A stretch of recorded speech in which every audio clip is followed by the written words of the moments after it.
guys, I'm Richard Holdner. Welcome to the channel. Today we're going to take a look at the 700 horsepower big block Chevy combos. We're going to start it off with an 87 octane all motor 700 horsepower big block. We'll follow that up with a VORTECH supercharged Junkyard 454, and then we'll finish things off with another Junkyard 454, this time heads, cam, and intake, and a turbo. So our first 700 horsepower big block Chevy combination actually started out much closer to 650 horsepower. This was a Blueprint engine 540 power adder crate motor that they offered that we ran a bunch of different power adders on. We ran a turbo and a centrifugal blower and a roots blower and nitrous, all kinds of stuff. But I also used it as a head, cam, and intake upgrade, and we're going to take a look at that. So this combination was 540 cubic inches. It was like 8.5 to 1 or 9 to 1. It was fairly low compression to be used with a power adder.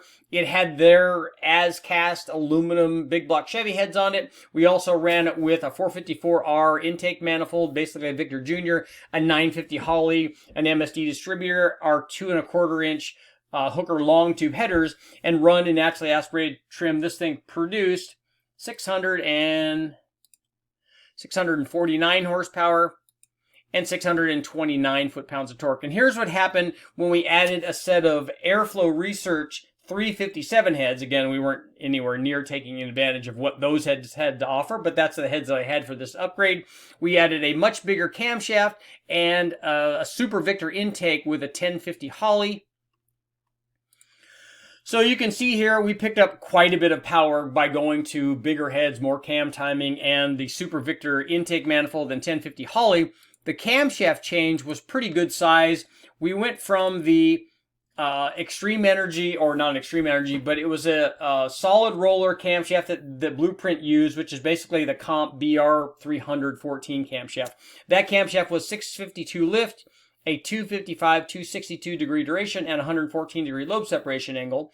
And that was a solid roller cam, a cam that I've used on a lot of blower and turbo and various kinds of combinations. And it works really well, worked well on this 540. But we stepped that up to another solid roller camshaft that was a 748, 715 lift split, a 276, 284 degree duration split. It's a real size cam, and 110 degree lobe separation angle. As I said, the Airflow 357 head, CNC ported. We had roller rockers on this in both combinations, and we ran the Edelbrock Super Victor with a 1050 Dominator. We had timing at 38 degrees of total timing, and we had previously, before when we were running it with the original combination, we had adjusted the oil level and all that stuff to maximize the power. This thing was run at 38 degrees of total timing on 91 octane, and adding any more timing didn't add any more power. We also optimized the air fuel. This thing ran at about 12.7, 12.8 to 1. It just didn't seem to respond anymore to leaning it out. So that's where we left the air fuel. And this is what we did. We picked power up all the way up to 734 horsepower, and peak torque was up to 634 foot-pounds. So we actually made a little bit more peak torque than the milder combination, but did it at a higher engine speed. As we could see, even though we picked up a lot of power out on the big end, there was a trade-off in power down low below 5,000 RPM with the smaller camshaft and the other setup. But big power, 734 horsepower fairly easily. So now let's take a look and see what happened when I went from, I'm going to get rid of our baseline testing. So this was our combination with the Airflow Research head, the big cam, and the Super Victor with 91 octane. And as I said, we tried more timing. It didn't pick up any more power. So this timing and air fuel 12.7, 12.8 was optimized for this combination on 91 octane. What I did was drain all the fuel out of the carburetor, out of the dyno. We cycled 81 through it so that it was only getting 81. We made a few runs again to make sure there was no residual 91. And I changed nothing on the combination. I didn't change the timing. I didn't change the jetting. We didn't change anything. The air fuel was exactly the same between the two runs. The timing was exactly the same.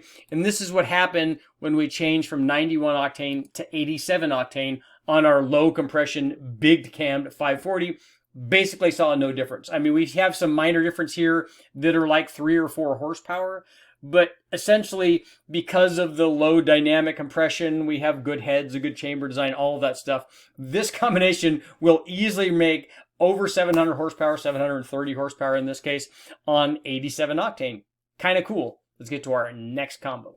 On our second 700 horsepower big block Chevy combination, we're going to step up to boost, because as we know, everything is better with boost. We had a Junkyard Gen 6 454, fresh from the wrecking yard, you know how we do it.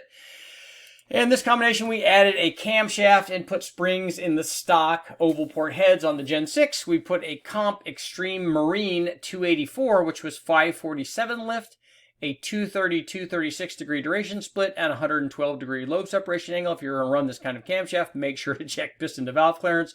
We did a Beehive spring upgrade. We also ran an Edelbrock RPM air gap and our Holley 750 with our 2 1/4 inch dyno headers and an MSD distributor. Timing was 30 degrees, and we obviously, as always, check the oil level and stuff in the pan. Run in this condition, our cammed Junkyard 454 with a carburetor produced 427 horsepower, which is kind of typical of these things. They're going to be in the 4 1/4 range. Peak torque was 478 foot-pounds. Here's how we push this thing up to the 700 horsepower level. Very simple. All we had to do was add a supercharger. In this case, we added a VORTECH YSI supercharger, and we also changed the 750 carburetor to an 850 CSU blow-through carburetor. We ran a bunch of other testing with this combination, different cylinder heads. We ran intercooled, non-intercooled, all kinds of cool stuff. But we started off in non-intercooled trim, blowing through with just the bonnet for the CSU carburetor, blowing through this with our YSI supercharger. We had, let me show you what our pulley combination was. It was a 32-tooth blower pulley and a big 80-tooth cog pulley, or a crank pulley. This was a cog setup. We were measuring temperature and stuff with the intercooler, non-intercooler. The dyno, at least the data logging on, was showing as much as 18 pounds of boost. I don't know if that doesn't seem accurate to me, but that's what it was showing. But run in non-intercooled trim with our YSI and race fuel, our combination produced 792 horsepower and 713 foot-pounds of torque. So you can see in typical kind of centrifugal blower fashion, we have kind of a rising power curve because we have a rising boost curve. Down low, the boost was only 4 or 5 pounds, and then, as I said, showing as much as a little over 18 pounds actually at the top of the RPM range. We would eventually go way past the 800 horsepower mark by putting Brodex heads on this thing and running an intercooler. But at this combination, at this level, we stepped things up from our Junkyard motor with a cam and springs and added the VORTECH over 700 horsepower. In fact, very close to 800. Let's get to our next combo. The final 700 horsepower big block Chevy combination. For that, we added a turbo. In this case, it was an S480 Borg-Warner turbo, but the combination started out as a Gen 6 454 because we get a lot of those from the wrecking yard. But we added heads, cam, and intake to this particular one. I took it all apart. We added ring gap because we were going to be running boost on this thing. We put a set of Dart 275 oval port heads that were ported by Andy Mitchell. An Edelbrock Victor Jr. EFI intake manifold because we ran this with a Holley HP management system. We also ran it with a Holley carburetor and compared the 4-hole throttle body to the carburetor. We ran a comp cam. This was a custom one, 561 lift, a 233, 239 degree duration, and a wide 118 degree LSA.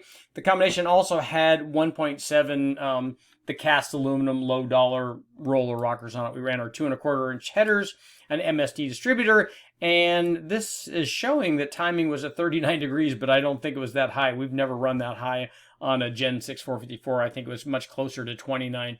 We ran this combination on the dyno, and it produced 511 horsepower, and peak torque checked in at 494 foot-pounds of torque. Here's what happened after we added our single turbo. Single turbo had headers from Jason over at JT Fab, and we had our custom Y pipe that had a pair of TurboSmart 45mm Hypergate wastegates that we also used in our configuration of tubing. We had an air-to-water intercooler from ProCharger and the TurboSmart blow-off valve. We had a Borg-Warner S480 turbo on loan from David Freiberger from way back. Make sure we take a look at this. I want to make sure that this is super accurate here. Yeah, we ran this thing on E85 with our boost controller, and we had about 24 degrees of timing on the E85. This was run at a peak of 10.1 pounds, but right at about 10 pounds of boost, and the combination did very well. At that fairly low boost on E85, this thing made 799 horsepower, so just squeaking into the 700 range. We would actually I think try a couple more degrees of timing and it made over 800, but on this combination 799, and peak torque was 798 foot-pounds of torque. So pretty even there. Obviously you can see plenty of torque, lots of torque production. We loaded it down at about 3,500 RPM, and we didn't even run it out to 6,000 RPM, but pretty easily produced, you know, exceeded 700. In fact, we exceeded 700 at much lower boost levels than this, and that's the nice thing about a turbo, is that you can make it a 700 horsepower combination, or an 800, or a 900 in this case, with this size turbo, because a turbo would certainly go there. In fact, this turbo would easily go into 4-digit power levels, and that's one of the great things about boost, is you can run a little bit of boost or run a lot of boost. Let's get to our conclusion. Okay, guys, what's the takeaway of our 700 horsepower big block Chevy combos? Which one would you pick? Would you pick the 87 octane all motor combo? Would you pick the supercharged junkyard motor? Or would you pick the turbo also junkyard motor? One thing's for sure, no matter which one you pick, if your big block Chevy is making over 700 horsepower, no matter what you put it in, you're definitely going to have some fun. Armature holder, make sure to like, share, subscribe, ring the bell, do all that stuff. 800 horsepower coming up.